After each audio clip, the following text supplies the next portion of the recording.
빈센트 반 고흐는 1853년 네덜란드 출신의 프랑스에서 활약했던 화가입니다. 서양 미술사 중에 가장 위대한 화가 중에 한 명으로 생각되는 그런 분입니다. 작품을 좀 보면요, 여러분 왼쪽에 보이는 그림이 사이플러스 나무가 있는 과수원이라는 그림인데요. 2022년 뉴욕 크리스티 경매에서 약 1,600억 원의 거래가 된 작품이고요. 오른쪽에 있는 폴 가쉐 박사의 초상화라는 그림은 1990년 뉴욕 크리스티 경매에서 약 900억 정도의 경매가 된 작품입니다. 이게 1990년도에 900억이니까 지금으로는 아마 좀 훨씬 더 많은 액수가 될 것 같습니다. 이런 작품이 두 개밖에 없느냐, 그게 아니라 아주 상당히 많이 있습니다. 그런데 그의 생전에 빈센트 반 고흐가 살아있을 때 한 작품도 제대로 팔리지 않았어요. 이 작품을 이제 테오나 자기 동생에게 이렇게 줘서 그 동생이 뭐 이렇게 판다도 뭐 이런 한두 개는 그런 일이 있었는지 모르겠지만 제대로 작품 자체가 이제 팔리지 않았습니다. 그럼에도 불구하고 어떻게 화가 되었을까?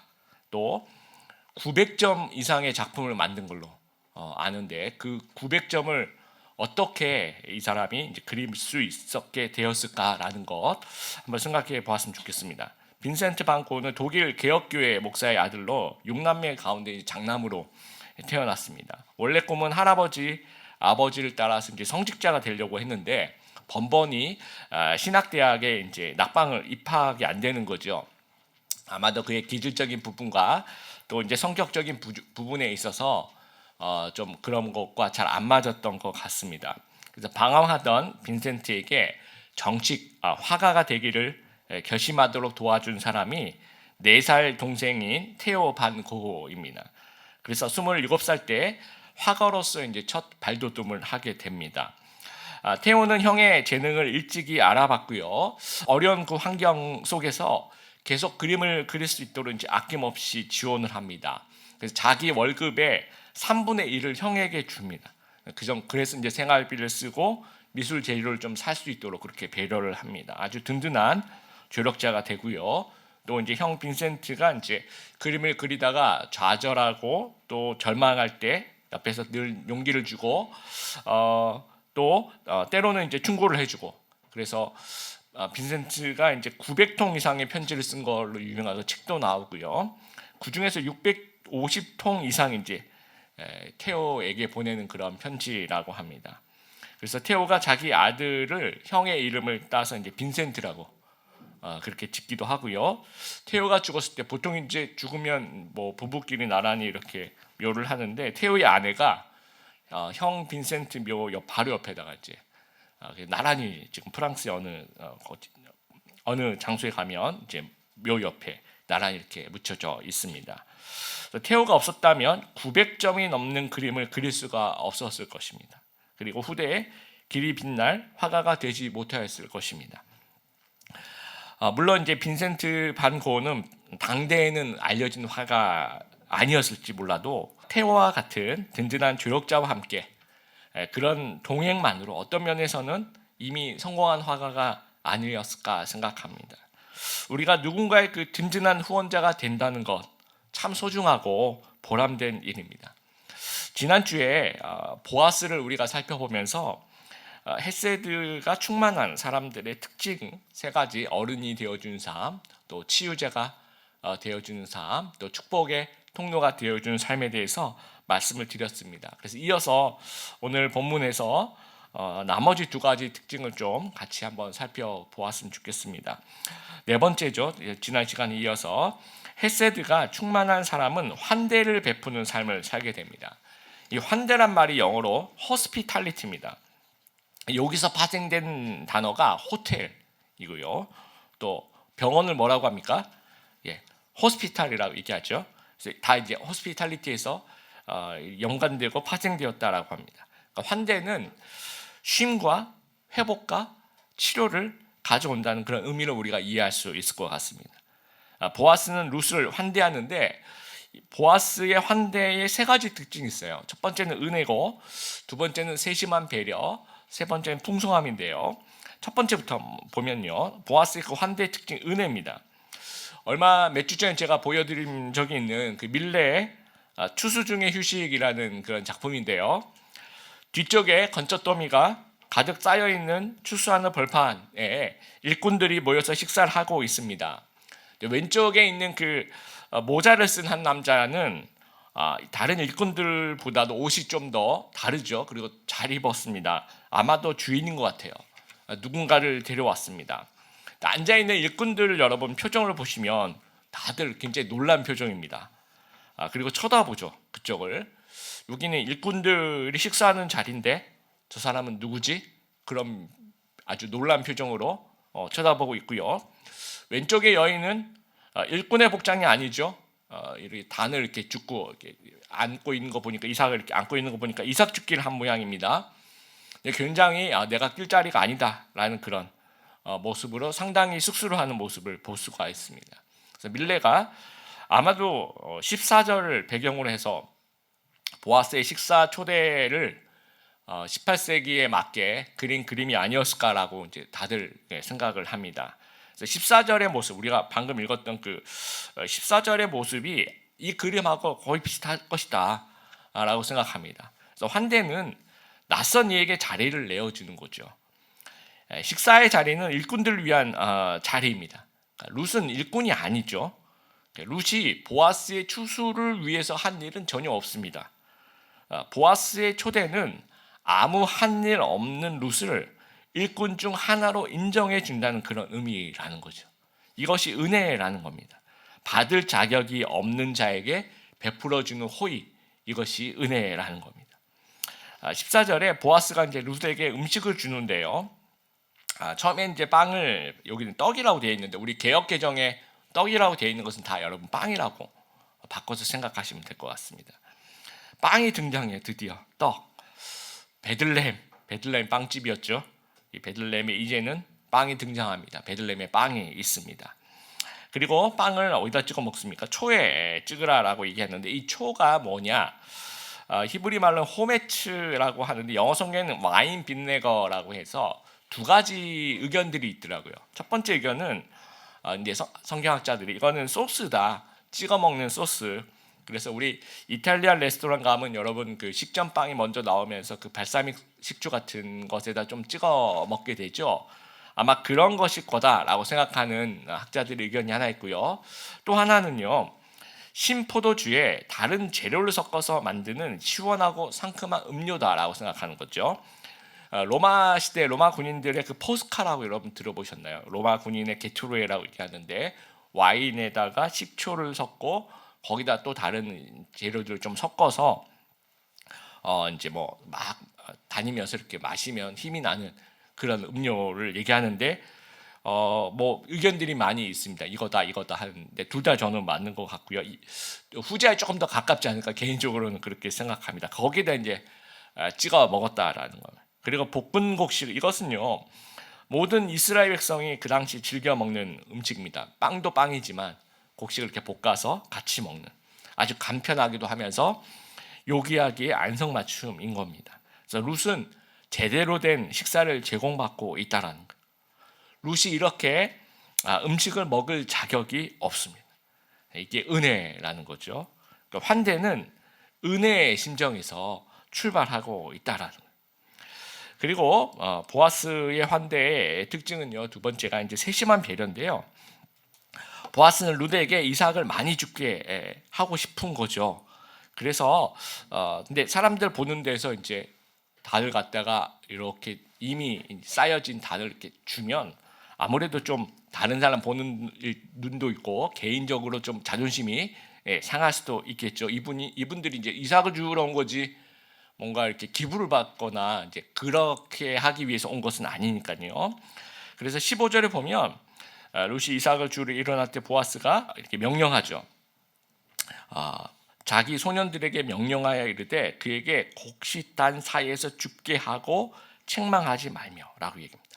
곡식단 사이에서 죽게 하고 이게 뭐냐면 곡식을 이제 추수하는 사람들이 일단 훑고 지나가고 한참 뒤에 이삭을 줍는 사람들이 죽게 되는 거죠.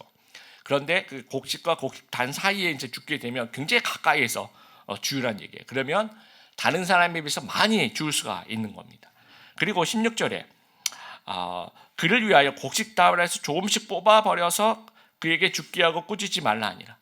이삭을 이렇게 줍다가 일꾼들이 그 떨어뜨리는 그 이삭은 죽으면 안 되는 거예요. 왜냐하면 이삭 줍는 사람들이 죽어가기 때문에. 근데 그거를 일부러 이제 그 가져간 척하면서 좀 흘리라는 거예요. 일꾼들이 룻 바로 앞에서. 그러면 룻이 많이 죽어갈 수 있겠죠. 그러면서 15절, 16절 계속해서 뭐라고 얘기하면 15절 책망하지 마라. 16절 꾸짖지 말라라고 얘기해요. 그러면서 눈치 주지 말라라고 얘기를 하고 있습니다. 그러니까 룻의 자존심이 상하지 않으면서도 이삭을 좀 많이 죽을 수 있도록 상대방의 마음과 자존심까지 고려해서 아주 세심한 그런 배려를 하고 있는 겁니다. 그리고 보아스의 환대의 특징은요, 풍성함입니다. 14절에도 룻이 배불리 먹고 남았다라고 얘기를 하고요. 17절에 룻이 밭에서 저녁까지 죽고 그 죽은 것을 떠니 보리가 한 에바쯤 되는, 곡식까지 다 했으니까 그 나달을 이렇게 떨겠죠. 그래서 이 보리 이 알갱이를 이제 해보니까 1에바라라고 얘기한다. 이게 어마어마한 겁니다. 여러분 1에바가 한 22리터 정도 되는데 한 사람의 열흘치 식량 정도 되는 거죠. 그러니까 보통 이제 이삭 죽게 하러 가면 그 1인분 정도 걷는다고 하면 10배를 거둔 거죠. 그리고 여러분 23절에 보시면 마지막 우리가 읽었을 때 보리추수와 밀추수를 마치기까지 이삭을 주우며, 지금 이제 보리추수를 하고 있는 거죠. 보리추수가 끝나면 조금 있다가 바로 이제 밀추수가 시작이 돼요. 그럼 보리추수에서도 또 밀추수에서도 아마도 한 50일 정도 걸린다고 합니다. 그 50일 동안에 곱하기 1에바니까 그렇죠. 50일 하루에 열흘치 식량을 구하는데 50일을 나가니까 500일치 식량을 가지게 되겠죠. 그러면 이제 시어머니와 같이 있으니까 둘이서 조금 아껴서 사용하면 다음 추수 때까지 먹을 수 있는 거죠. 굉장히 풍성한 어마어마한 양을 지금 주고 있는 겁니다. 예수님도 오병이어 기적을 베푸시고 5천 명이 먹고 몇 광주리가 남았습니까? 12광주리가 남았다. 5천 명을 먹이는 것도 엄청난 일인데 12광주리가 남게 된다는 거죠. 그러니까 환대는 모자람이 없는 겁니다. 언제나 남을 정도로 넉넉하다라는 거예요. 그러니까 보아스의 환대는 룻기 처음으로 이 식탁이 등장합니다. 빵이 등장합니다. 처음에 뭐가 시작해요? 흉년과 장례로 시작하는 룻기인데요. 이제 빵집에 그러니까 그 당시 흉년과 장례로 시작되는 룻기는 빵집에 빵이 없는 그런 베들레헴이었다라는. 이제는 빵이 있는 베들레헴이 되는 거죠. 보아스의 환대가 가져온 변화라는 겁니다. 덴마크의 작가 카렌 블릭센이라는 사람이 있는데 이분이 이제 영미권에서 그 필명을 써 이자크 디네시언이라는 이제 필명 쓰는데 이 작가가 여러분 좀 옛날에 나왔던 그 아웃 오브 아프리카라는 소설이 있고 영화가 있었죠. 그 자기 자서전을 쓴 소설이기 때문에 실제 인물이 이제 이분입니다. 그 영화에 나왔던 실제 인물이기도 하는데요. 이분이 이제 소설 바베트의 만찬이라는 소설을 썼고 영화로도 이제 나왔습니다. 보신 분도 아마 있을 텐데요. 노르웨이의 이제 가난한 마을에 금욕주의적인 루터교 교회가 있었는데 그 마을에 있는 그 분들이 이렇게 얼마 많이 있지는 않아요. 좀 작은 마을인데 목사님 한 분이 이제 거기를 교회를 이렇게 섬기시다가 돌아가시고 이제는 그 두 딸이 이제 그걸 이어받아서 같이 이제 예배드리고 그렇게 생활하는데 총 교인이 12명. 근데 이분들이 이제 금욕주의적 루터교 교회를 다니다 보니까 세상적 쾌락을 멀리하고 천국만 소망하자는 뭐 그런 뜻인지 몰라도 다들 까만 옷만, 여러분 그 오른쪽 그 영화 한 장면인데요.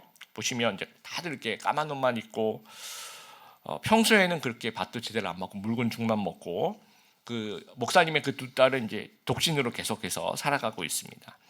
근데 교인들이 뭐 서로 친하냐 또 그런 것도 아니고요. 서로 뭐 다투고 서로 이제 12명 있는데도 불구하고 막 계속해서 앙심을 품고 그 중에 어떤 사람 바람도 피우고요.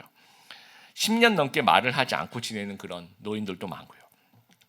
그러던 어느 날 두 자매 집 앞에 쓰러져 있는 여인 바베트라는 여인이 등장합니다. 파리의 요리사 출신이라고 하는데 뭐 사연이 있어서 이 집에서 이제 요리를 해주고 이 두 딸 집에서 집안일을 이렇게 해주고 있었던 겁니다. 그러던 차에 이제 시간이 한참 지나요. 그리고 프랑스에서 이제 편지가 하나 오는데 오래전에 그 바베트 그 요리사에게 그 바베트가 오래전에 사둔 복권이 있었는데 그게 당첨이 됐대요. 그래서 1만 프랑의 이제 상금이 를 받게 됐다는 거죠. 그리고 좀 있으면 돌아가신 목사님의 그 100세 생일을 기념하는 마을 잔치를 좀 벌이기로 했는데 이 바베트가 그러면 내가 직접 그 잔치를 차릴 수 있도록 허락해 달라고 합니다. 그래서 이제 만찬을 벌리는 거죠. 네, 샴페인과 포도주와 뭐 고기와 야채와 버섯과 생선과 신기한 요리의 재료들이 나오게 됩니다. 그리고 이제 뭐 도자기나 유리 그릇이라든지 촛불이라든지 뭐 이런 것들 평생 한번 먹어볼까 말까한 최고급 프랑스 요리를 제공을 하게 돼요. 만찬이 점점 진행이 되면서 처음에는 딱딱했던 분위기가 점점 서먹했던 그런 분위기가 점점 화기애애하게 됩니다. 그래서 서로가 웃게 되면서 옛날에 목사님이 이랬다 그 얘기도 이제 하고 또 옛날에 크리스마스 때 우리 어땠지 뭐 이런 얘기도 하고 서로 잘못을 빌고 등 돌린 노파들이 말문이 트이고 같이 막 찬송을 부르고 뭐 이런 일들이 막 일어나게 됩니다. 그러니까 그 복권 1만 프랑이 당시에 한 1,200만 원 정도라고 한다면 1인당 100만 원 정도에 들어갈 정도의 식사를 제공했다라는 거예요. 그러니까 바베트의 그 만찬과 한 대가 마을 전체를 변화시킨 거죠. 이 마을 전체를 살려내는 겁니다. 환대, 은혜, 헤세드 이거 다 하나님의 성품입니다. 환대 받은 자가 환대를 하는 거죠. 우리가 환대를 받았기 때문에 그렇죠. 하나님의 자녀인 우리에게도 그렇게 하라라고 권면하고 계신다라는 겁니다. 디모데전서 3장 2절 같이 한번 읽어보겠습니다. 시작. 감독은 사람의 손가락질을 받아서는 안 됩니다. 따라서 한 아내의 남편이 되며 절제할 줄 알고 지혜로우며 사람들로부터 존경을 받고 남을 잘 대접하며 잘 가르쳐야 합니다. 그러면서 초대교회 그 감독이라고 얘기하는 건 장로에 대한 초대교회 지도자에 대한 얘기를 하면서 다 여러 가지를 갖춰야 되지만 나그네를 잘 대접하며라는 말이 있어요. 당시에 이제 순례객들이 많죠.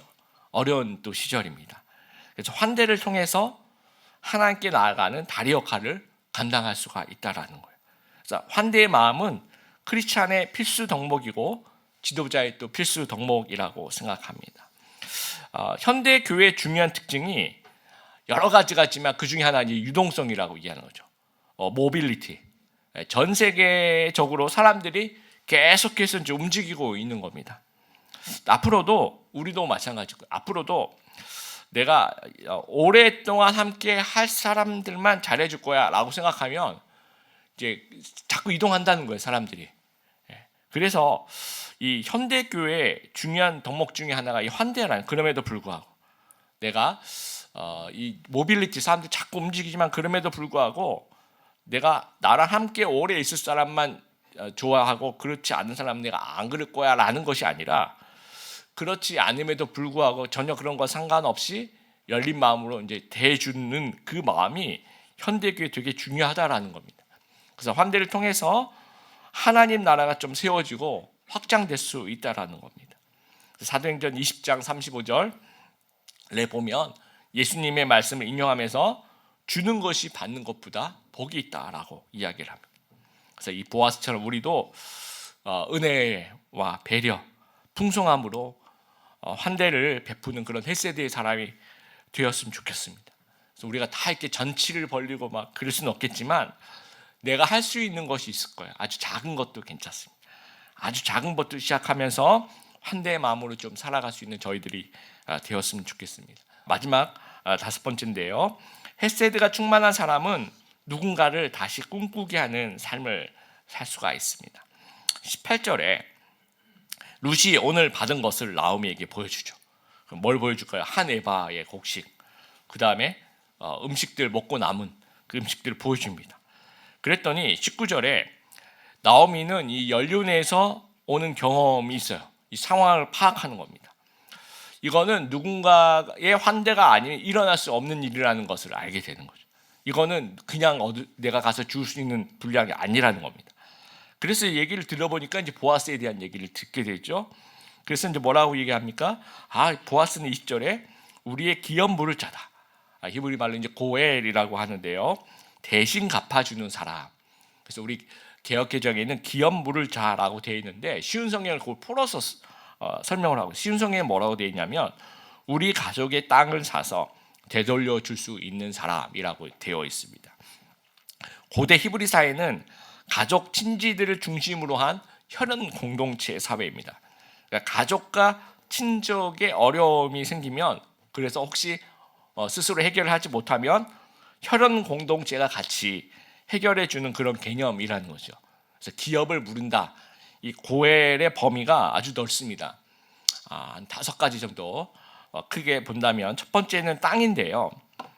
성경에서 여러분, 특히 구약에서, 특히 개역 개정에서 기업 물을 자, 이렇게 기업이란 말을 쓰면 땅이라고 그냥 생각하시면, 물론 이제 그 100% 정확한 표현은 아니지만 주로 땅에 대한 얘기라고 생각하시면 좋을 것 같습니다. 그래서 레위기 25장 25절을 보면 너희 땅에 어떤 사람이 매우 가난해서 땅을 팔게 되었다면 그의 가까운 친척이 그를 위해 그 땅을 사드려야 한다라고 얘기를 해요. 그러니까 이 사람은 너무 가난해서 그 땅을 팔 수밖에 없었죠. 그런데 그 땅이 없으면 장기적으로는 더 가난해지는 거죠. 그러니까 내가 그 땅을 다시 사올 수는 없지만 대신 사주는 거죠. 가까운 가족부터 이제 형제들이 여유가 안 돼요. 그러면 이제 더 3촌, 4촌, 뭐 5촌, 6촌, 먼 친척 이렇게 늘어나는 거죠. 범위가. 그리고 노예로 이제 팔려가는 경우가 있습니다. 경제적인 이유로 내가 노예로 팔려갔어요. 그러면 내가 나의 몸값을 내고 자유를 얻으면 되는데 그 돈이 없는 거죠.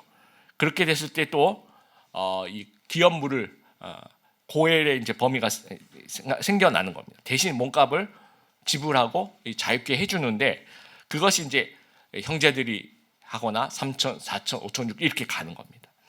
또 어떤 잘못을 저질러서 손해배상을 해야 되는데 벌금을 내거나 돈이 없어요. 그러면 가까운 가족이 대신 갚아줄 수 있다라는 겁니다. 또 이 결혼을 했는데 아들이 없어서 없는 상태에서 남편이 죽어요.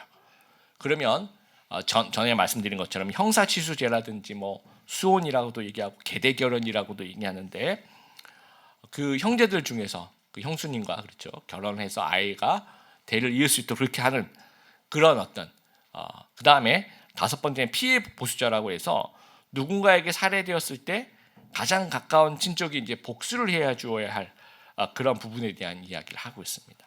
그래서 우리가 다른 건 다 몰라도 땅과 그렇죠 결혼 이쪽 부분은 성경에도 참 많이 구약에 심심치 않게 등장하는 부분이고, 그 다음에 이제 두 번째 그 노예를 사서 해방시켜주는 그 이 부분은 신약 성경에 굉장히 예수님께서 예수님의 속죄 사역, 예수님께서 우리를 구속하셨다라 얘기하는 그 속자, 속한다, 우리를 대신 사셨다라는 얘기가 이 두 번째 그 노예로 팔려갔을 경우에 그때 우리를 살려주시는 것, 이 개념을 신약 성경에서는 얘기를 하고 있는 겁니다. 그래서 나오미와 룻은요 과부예요. 그럼 이론적으로 그 1번 땅과 4번 결혼 이 두 가지 다 필요한 겁니다.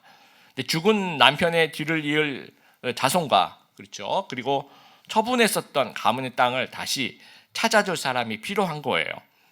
언제까지 이삭 죽기를 하는 것은 그때 그 다음에 또 뭔가 무슨 일이 생기면 또 이삭을 못 줄 수도 있으니까 유일한 희망이라고 얘기할 수 있는 건 이제 기업 물을 자가 생겨서 결국은 농사 지을 땅이 필요하고 후대를 이을 남편이 필요하다라는 겁니다. 베들레헴에 오자마자 도와주는 사람이 전혀 없었다는, 그때는 친척들도 그러면 그걸 이행해야 되잖아요. 뭐 대신 땅을 사준다든지 뭐 대신 결혼을 해준다, 그게 전혀 없었다는 거예요. 왜냐, 이 고해 제도는요 강제성이 없어요. 만약에 하나님이 강제하게 되면 그것도 좀 더 다른 또 굴레가 될 수도 있잖아요. 그래서 여의가 있고 자발적인 사람이 하라고 하나님께서 주신 율법이지 저는 안 하겠습니다. 그러면 이제 다음 사람으로 넘어가게 되는 겁니다. 그래서 나오미가 처음에 왔을 때 여러 가지 이제 의미가 있지만 나는 나오미라고 하지 말고 말하라 하라 이렇게 얘기하잖아요. 정말 괴롭다. 그리고 왔을 때도 뭐 누가 도와주는 사람이 없어 더 괴로운 거죠. 그래서 할 수 없이 이제 이삭 죽기를 하고 있는 겁니다. 고해이라는 건 알고는 있지만 그런 일이 벌어지지 않았고 생각조차 이제는 할 수 없는 꿈조차 꾸지 못한 것이 되어 버린 거죠. 그런데 그 보아스의 환대를 경험한 나오미와 룻은 잃어버렸던 꿈을 다시 꾸게 됩니다. 그래서 다시 소망을 품게 돼요. 그래서 20절에 저 사람이 그렇죠? 나오미가 그렇게 얘기죠. 저 사람이 우리의 기업 물을 잔데 라는 얘기를 한 혹시 그가? 그리고 여러분 21절에 보시면 보아스가 이제 룻에게 뭐라고 얘기하냐면요. 너는 추수를 마칠 때까지 너는 내 소년들에게 가까이 있으라 하더이다 하니라고 얘기를 해요. 이 소년들이라고 얘기하는 것은 이제 남자 일꾼들과 같이 있으라. 왜냐하면 보호해 주려고 그렇게 얘기를 합니다. 그런데 22절에 나오미는 뭐라고 얘기하냐면요. 너는 그의 소녀들과 함께 있어라. 여러분 이렇게 성경을 읽으면 굉장히 재밌습니다. 왜 나오미가 소녀들과 함께 있으라 그럴까요? 소년들 말고 이때부터 이제 뭔가 나오미는 이제 큰 그림을 그리기 시작하는 겁니다. 뭔가 소년들 말고 뭔가 구설수가 나지 않도록 지금부터 뭔가 좀 관리하면서 안전하게 가는 그 경험 많은 나오미가 그 행복 회로를 가동하기 시작하는 거죠. 그래서 23절을 보면 시킨 대로 룻이 보아스의 소녀들에게 가까이 있어서 보리추수와 밀추수와 이런 식으로 성경이 굉장히 재밌습니다. 그러면서 룻은 다시 보아스를 통해서 나오미와 룻은 다시 꿈을 꿀 수 있게 되고 소망을 품게 됩니다. 여러분 단테의 신곡 지옥편에 보면 지옥문에 적혀있는 문구가 이렇다고 합니다. 여기에 들어오는 자여 모든 희망을 버려라. 여러분 죄와 사탄이 우리에게 희망을 다 뺏어갑니다. 절망이죠. 앞으로 내가 살 길이 막막하다. 이거 다 사탄이 주는 생각입니다. 하나님은 소망을 주시는 분이에요. 로마서 15장 13절 소망의 하나님이라고 얘기를 해요. 예수님은 우리의 영원한 고엘 기업 물을 자가 되시는 겁니다. 우리가 죄를 지었을 때 죄의 노예로 죄의 형벌로 사망 안에 있을 때 십자가로 자기의 목숨으로 대신 값을 지불하는 거죠. 그래서 우리를 자유케 하시는 겁니다. 그래서 이제 성도는 소망을 가지는 거죠. 영생의 소망, 또 용서의 소망, 또 새로운 삶에 대한 소망, 천국의 소망을 갖게 되는 겁니다. 그래서 룻기는요, 이게 잘 드러나지 않지만 예수님에 대한 이야기로 가득 차 있어요. 어떻게 보면. 그리고 신약을 미리 잘 알고 그 다음에 룻기를 읽으면 예수님을 암시하는 이야기로 굉장히 가득 차 있는 이 책이 룻기입니다. 그래서 룻기도 굉장히 재밌는 책이기도 하지만 신학적으로도 굉장히 풍성한 책이기도 합니다. 플라톤이 이제 소크라테스의 제자죠. 소크라테스를 얼마나 존경했냐면 그런 얘기를 합니다. 나의 가장 큰 행복은 소크라테스와 같은 시대, 같은 공간에서 살아가는 것이다 라고 얘기할 정도로. 그런데 존경하는 스승 소크라테스가 억울하게 이제 사형을 당하게 되죠. 굉장히 상실감과 충격에 빠집니다. 그리고 이제 같이 꿈꿨던 그 진리에 대한 것들에 대해서 이제 방황을 하게 돼요. 그래서 이 방랑자로 이제 돌아다니다가 시칠리아에 있는 섬의 어느 작은 도시 국가에 여기서 정치적인 이상을 한번 실현해 볼까라고 그 도시에서 여러 가지 시도를 해보는데 이 정치꾼들 어디 가나 이제 정치꾼들이 있잖아요. 그래서 음모에 빠져 그 정치꾼들의 음모에 빠져서 그 어떤 정치적 이상을 실현하는 부분이 이제 실패가 하게 됩니다. 그래서 노예 시장으로 팔려가요. 여러분 플라톤이 노예 시장으로 팔렸다는 것 한번 상상해 보십시오. 그래서 이제 모든 희망을 잃고 그렇게 모든 소망을 잃어가고 있을 때 소크라테스의 제자 중에 그 아니케네스라는 사람이 이 소식을 듣고 그곳에 가서 큰 돈을 주고 풀어줘요. 큰 돈을 주고 이제 플라톤을 사가지고 이제 자유인으로 풀어주게 됩니다. 그래서 아테네로 이제 플라톤은 복귀를 하게 돼요. 그래서 나중에 돈을 마련해서 이 아니키네스에게 이제 돌려주려고 했는데 아니키네스가 그 돈을 받지 않습니다. 그래서 그 돈을 가지고 이거 어떻게 해야 되지, 뭘 해야 되지라고 하면서 BC 387년에 아카데미아를 설립을 하게 됩니다. 여러분, 누군가의 도움이 플라톤으로 하여금 이 철학 또 이상적인 지식인을 양성하는 꿈을 다시 꾸게 되는 거예요. 그래서 설립된 그 아카데미아는 그 이후에 1000년 동안을 지배를 합니다. 서양 문명의 아주 사상적 원류가 되는 아주 어마어마한 그런 것을 만들게 되는 겁니다. 우리 성도들이 보아스가 룻에게 소망을 주었던 것처럼 예수님께서 우리에게 새로운 희망을 주셨던 것처럼 아니케네스가 플라톤에게 했던 것처럼 누군가를 다시 꿈꾸게 하는 그런 삶을 좀 살아보았으면 좋겠습니다. 그리고 우리도 예수님 때문에 다시 꿈을 좀 꾸어볼 수 있는 저희들이 되었으면 좋겠습니다. 여러분, 오늘 환대와 그리고 소망에 대한 얘기를 했는데 이게 다 이어지는 것 같습니다. 환대를 느낀 사람, 환대를 경험한 사람이 희망을 꿈꾸게 됩니다. 배려를 통해서 소망을 가지게 됩니다. 아까 말씀드렸던 그 바베트의 만찬에서 환대를 경험한 사람들이 새로운 마을의 꿈을 꾸게 됩니다. 또 예수님의 포도원 농부 비유에 있는 적게 일하면서 하루 품삯을 받은 그 농부들, 은혜와 그 헤세드를 받은 사람들이 그 하루를 또 살아갈 수 있는 희망을 얻게 됩니다. 또 베드로는요, 부활하신 후 예수님과 뭘 합니까? 식사를 해요. 식사를 하면서 예수님이 물어보죠. 내 양을 먹이라. 네가 나를 사랑하느냐. 근데 그 전에 밥을 먼저 먹습니다. 환대를 하게 됩니다. 대부분의 교회 사역이 밥을 먹으면서 좀 시작되는 것 같습니다. 그래서 여러분, 그런 얘기가 있죠.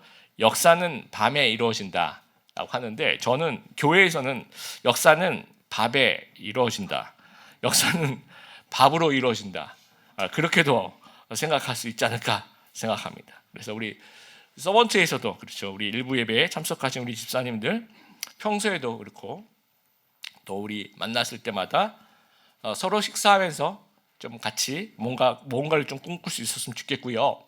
우리 청년들도 이제 수련회 이제 목요일부터 가는데 청년 사역은 대부분이 이제 밥 먹으면서 시작이 됩니다.